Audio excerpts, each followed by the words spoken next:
ब्राह्मण, आध्यात्मिक गुरु और भंगी के पेशों का महत्व एक जैसा है और उनका उचित ढंग से निष्पादन ईश्वर के सम्मुख बराबर योग्यता रखता है। मेरी राय, अपने व्याख्यान में डॉक्टर अम्बेडकर ने जो भारी भूल की है वह यह है कि उन्होंने ऐसे धार्मिक ग्रंथों को चुना है जिनकी विश्वसनीयता एवं जिनके मूल संदिग्ध हैं। जाति का धर्म से कुछ लेना देना नहीं है, गांधी जी बोल रहे हैं। यह एक ऐसी प्रथा है जिसका उद्गम मैं नहीं जानता और अपनी आध्यात्मिक भूख की शांति के लिए जानना जरूरी भी नहीं समझता। हेलो एवरीवन, जय भीम, नमो बुद्धाय। स्वागत आप सभी का ट्रुथ लिटरेचर में।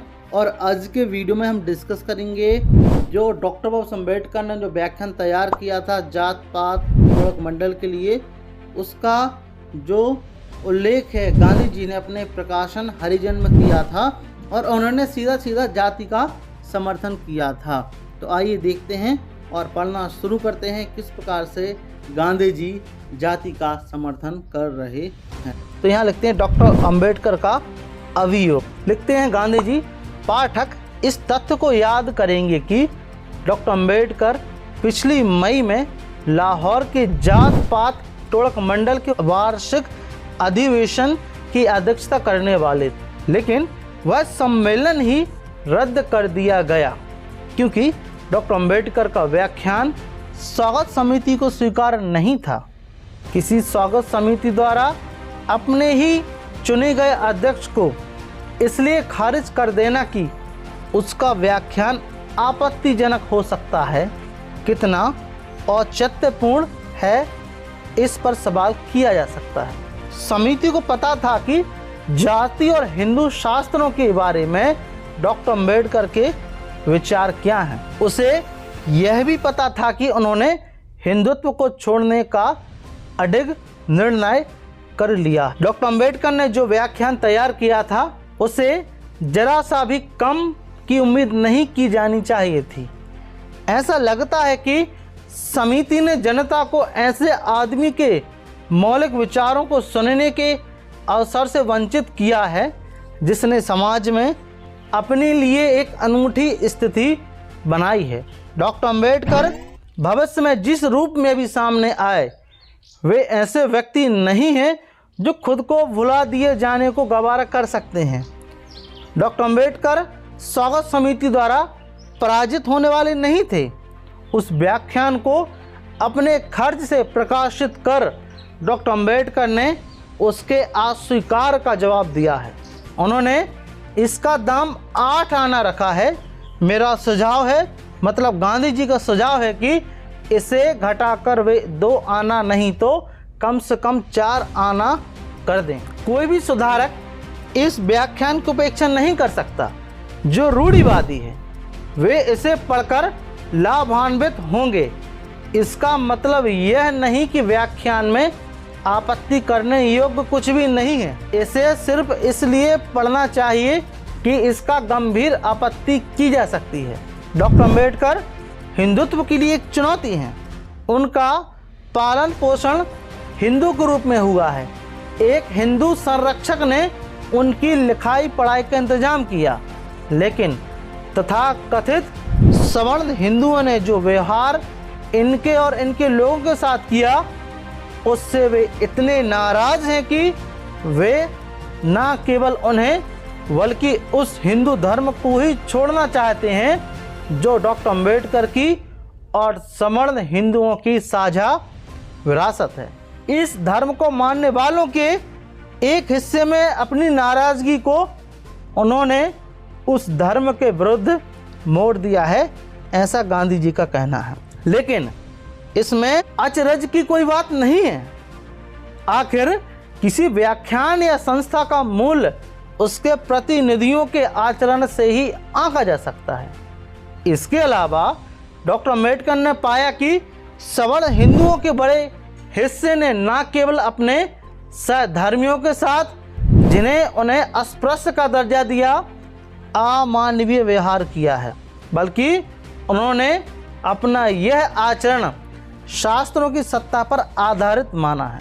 और जब वे खोज करने लगे तो उन्होंने पाया कि अस्पृश्यता की उनकी धारणा का काफी आधार वहां मिलता है। व्याख्यान के लेखक ने अपने 3 तरफा अभियोग अमानवीय व्यवहार करने वालों द्वारा इसका औचित्य सिद्ध करना और बाद में यह आविष्कार की इस औचित्य का आधार शास्त्रों में मौजूद है, ये प्रमाण स्वरूप उद्धरण पर उद्धरण दिए। कोई भी हिंदू जिसके लिए उसकी आस्था उससे बड़ी चीज है, इस अभियोग के महत्व को कम करके नहीं आंक सकता। अपनी इस नाराजगी में डॉक्टर अम्बेडकर अकेले नहीं हैं। वे इनमें सबसे ज़्यादा अडिग, विद्वान और योग्यतम व्यक्तियों में से एक है।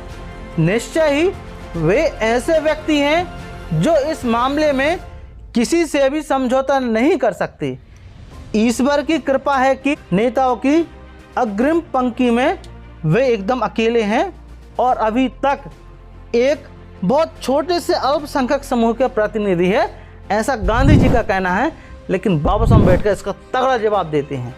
लेकिन जो वे कहते हैं वही बातें दलित वर्गों के बहुत से नेताओं द्वारा भी कम या ज़्यादा उग्रता के साथ कही जाती हैं। फ़र्क यही है कि ये उदाहरण के लिए राय बहादुर MC राजा और दीवान बहादुर श्रीनिवासन केवल हिंदू धर्म की छोड़ने की धमकी देते हैं, बल्कि हरिजनों के बहुत बड़े वर्ग के साथ जो शर्मनाक सलूक किया जाता है उसकी क्षतिपूर्ति के रूप में इसमें काफ़ी गर्माहट पाते हैं। तो ऐसा गांधी जी बोल रहे हैं इनके बारे में, बाबा साहब अम्बेडकर और उनके साथियों के बारे में। और बाबा साहब अम्बेडकर हालांकि हरिजन शब्द से बहुत बड़ी आपत्ति रखते थे और हम लोग भी इसको इस्तेमाल करने से बचते हैं, लेकिन बहुत से नेता हिंदू धर्म के दायरे में हैं। यह तथ्य डॉक्टर अम्बेडकर की बातों का खंडन करने के लिए पर्याप्त नहीं है। सवर्णों को अपनी आस्था और अपने आचरण को ठीक करना होगा। सबसे बढ़कर जो विद्वान हैं और सवर्ण समाज में जिसका असर है, उन्हें शास्त्रों की एक आधिकारिक व्याख्या करनी चाहिए। डॉक्टर अम्बेडकर के अभियोग में ये सवाल शामिल है, ऐसा गांधी जी कहते हैं। पहला क्या है कि शास्त्र क्या है। दूसरा, क्या सभी मुद्रित पुस्तकों को शास्त्रों का अविच्छिन्न अंग मान लिया जाए या उसके किसी हिस्से को अनाधिकृत मिलावट मानकर खारिज किया जा सकता है। तीसरा, अस्पृश्यता, जाति, सामाजिक स्थिति की समानता, अंतरजातीय भोज और अंतरजातीय विवाह के सवाल पर डॉक्टर अम्बेडकर ने अपने व्याख्यान में इन सब पर विचार किया है। इन स्वीकृत तथा परिशोधित शास्त्रों का जवाब क्या है, यह सवाल है। इन सवालों का जवाब और डॉक्टर अम्बेडकर की स्थापनाओं की कम से कम कुछ कमियों का वक्तव्य मैं अगले अंक के लिए सुरक्षित करता हूँ, ऐसा गांधी जी बोलते हैं। और वो अपना लेख ख़त्म करते हैं, जो कि ये छपा था हरिजन में 2 जुलाई 1936 को। और हरिजन से बहुत बड़ी आपत्ति है हम लोगों की। और फिर दूसरा जो संस्करण निकाला जो कि 18 जुलाई में था 1936 में, तो उसमें भी बोलते हैं। और ये सेकंड जो अखबार है क्या बोलते हैं, इसका सेकंड है कि डॉक्टर अम्बेडकर का अभियोग, वेद पुराण स्मृतियाँ और पुराण रामायण और महाभारत को शामिल करते हुए हिंदू शास्त्र। यह सूची यहाँ तक सीमित नहीं है, प्रत्येक युग या पीढ़ी ने भी इन सूची को बढ़ाया है। इसका मतलब यह है कि जो भी मुद्रित और हस्तलिखित सामग्री पाई जाती है वह शास्त्र नहीं है। उदाहरण के लिए स्मृतियों में बहुत सी ऐसी चीज़ें हैं जिन्हें ईश्वर की वाणी नहीं माना जा सकता।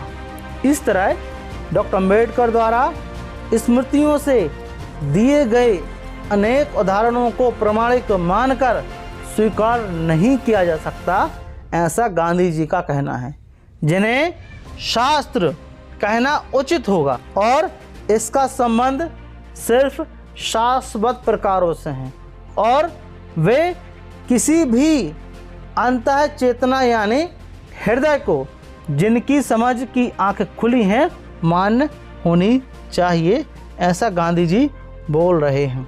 क्या बोलते हैं गांधी जी? ऐसी किसी भी बात को ईश्वर की वाणी कहकर स्वीकार नहीं किया जा सकता जिसका बुद्धि द्वारा परीक्षण नहीं किया जा सकता, जिसे आध्यात्मिक स्तर पर अनुभूत नहीं किया जा सकता। और तब भी जब आपके पास शास्त्रों का परिशोधित संस्करण हो, आपको उसकी व्याख्या की जरूरत होगी। सबसे अच्छी व्याख्या कौन कर सकता है? निश्चय ही विद्वान लोग नहीं, विद्वता होनी चाहिए, लेकिन धर्म का निवास इसमें नहीं है। इसका निवास तो इसके साधु संतों के अनुभवों में है। गांधी जी बोल रहे हैं, उनके जीवन और वचनों में होता है। जब शास्त्रों में सभी महान विद्वान भाष्यकारों को पूरी तरह भुला दिया जाएगा तो इन साधु संतों का संचित अनुभव ही बचा रहेगा और युगों युगों तक प्रेरणा देता रहेगा, ऐसा गांधी जी बोल रहे हैं। आगे बोलते हैं, जाति का धर्म से कुछ लेना देना नहीं है। गांधी जी बोल रहे हैं, यह एक ऐसी प्रथा है जिसका उद्गम मैं नहीं जानता और अपनी आध्यात्मिक भूख की शांति के लिए जानना जरूरी भी नहीं समझता, लेकिन यह मुझे पता है कि यह आध्यात्मिक और राष्ट्रीय दोनों प्रकार के विकास के लिए नुकसानदेह है। वर्ण और आश्रम ऐसी संस्थाएं हैं जिनका जाति से कोई संबंध नहीं है। वर्ण का नियम हमें बताता है कि हमसे प्रत्येक को अपना प्रत्येक पेशा अपनाकर अपनी जीविका कमानी चाहिए। यह हमारे अधिकारों को नहीं, कर्तव्यों को परिभाषित करता है, ऐसा गांधी जी कहते हैं। और वर्ण व्यवस्था का वो समर्थन भी करते हैं कि जिसका जो काम है, मतलब जिसके पिता जो काम कर रहे वही करना चाहिए, लेकिन गांधी जी खुद ये पालन नहीं करते, तो हम लोग कैसे कर सकते हैं? क्योंकि गांधी जी के जो पिताजी थे वो बनिया थे, बनिया कास्ट में, लेकिन वो काम नहीं किया, उन्होंने बैरिस्टर का काम चुना, राजनेता बने। आवश्यक रूप से इसका संबंध उन पेशों से है जो मानवता के कल्याण का हेतु है, किसी ऐसे पेशे से नहीं।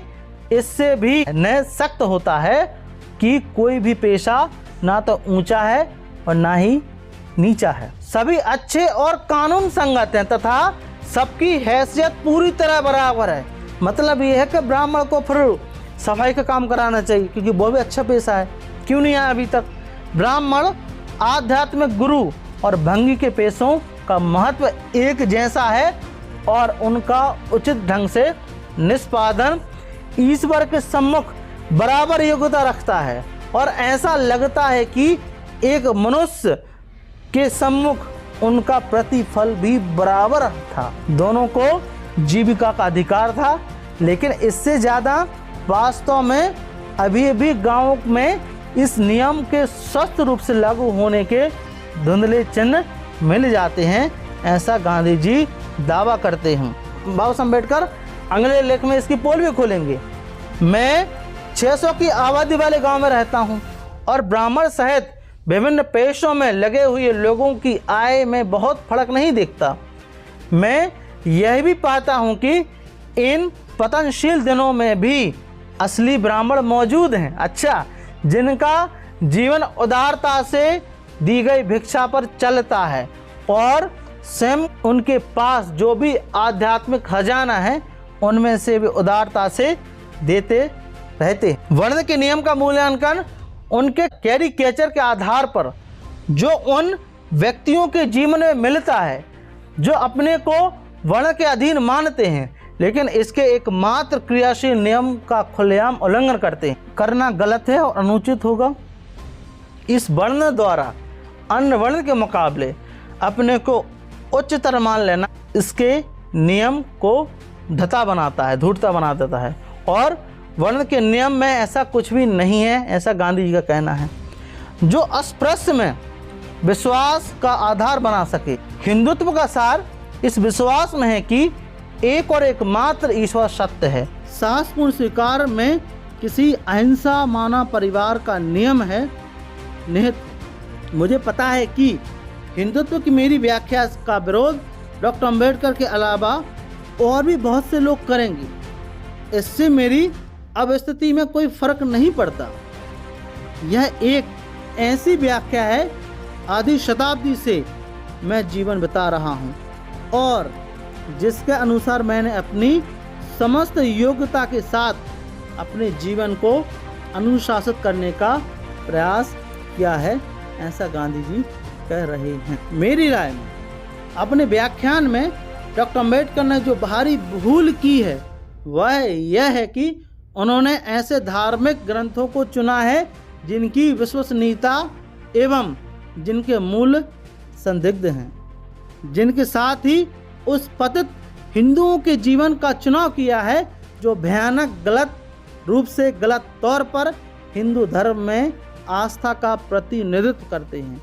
किसी भी तरीके से इनके जीवन को हिंदुओं का मानक जीवन मानने लायक नहीं है। यह चीज़ इधर उधर से उठा लेना डॉक्टर अम्बेडकर के मानक मूल्यों को लागू किया जाए प्रचलित धर्म विफल साबित होगा, ऐसा गांधी जी का कहना है कि उन्होंने तो इधर उधर से उठा लिया, लेकिन ऐसा नहीं था। यही जो आजकल जो धर्म की रक्षा की बात करते हैं और दिखाते हैं तो बोलते हैं इसमें तो मिलावट है। अपने सक्षम व्याख्यान में विद्वान डॉक्टर ने अपने पक्ष को जरूरत से ज़्यादा प्रमाणित कर दिया है।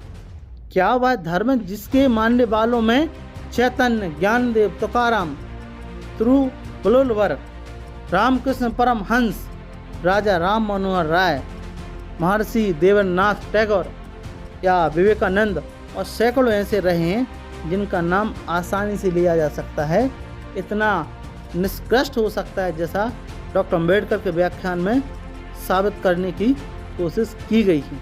किसी भी धर्म का मूल्यांकन उसके निष्कृष्टतम नमूने से नहीं बल्कि उस सर्वोत्तम से किया जाना चाहिए जो उसने पैदा किया हो, क्योंकि यही और सिर्फ यही वह स्तर है जिसे और ऊंचा उठाने की नहीं तो उस तक पहुंचने की कोशिश की जानी चाहिए। ये 18 जनवरी 1936 में हरिजन में लिखते हैं। यह गांधी जी ने लिखा उनके लेख के बारे में जात पात तोड़क मंडल में जो एनिहिलेशन ऑफ कास्ट किताब में जो भाषण था उनका, उसमें लिखा और बाबा साहब अम्बेडकर इसका आंसर भी ज़रूर देंगे, तो हम वेट करेंगे और इसका नेक्स्ट वीडियो में जानेंगे। तो अब तक इस वीडियो को आपको कैसा लगा प्लीज़ हमें कमेंट बॉक्स में ज़रूर बताएं और यदि आप इस चैनल पर नए हो तो प्लीज़ इस चैनल को सब्सक्राइब ज़रूर करें और हमारी वीडियोस को शेयर ज़रूर करें, बहुत ही ज़्यादा महत्वपूर्ण है हमारा मोटिवेशन बढ़ाने के लिए। So thank you very much. जय भीम, जय भारत।